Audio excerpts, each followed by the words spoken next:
કાકા પતિ પત્ની વચ્ચે આટલી બધી તકલીફો હોય છે? ના લા, હવે એવું કશું ને.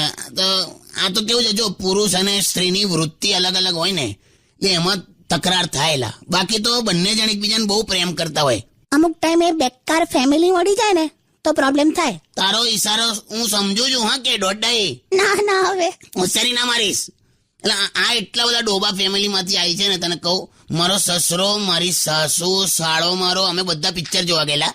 તો એમાં કઈક પેલો અદાલતનો સીન આવ્યો તો જજ એમાં એવું બોલ્યો કે ये अदालत 17वीं तारीख तक मुलतवी की जाती है.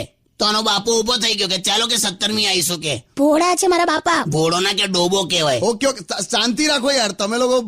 હું એક કામ કરું, હું સોંગ્સ પ્લે કરું એ પહેલા કાકીને મારે સીધો સવાલ પૂછવો છે. કાકી, અરેન્જ મેરેજમાં છૂટાછેડા કેમ ઓછા થાય છે? જે માણસ એની મરજીથી લગ્ન ના કરી શક્યો હોય એ છૂટાછેડા હું આપવાનો? જો કઈ નહીં, પ્લે સમ સોંગ્સ.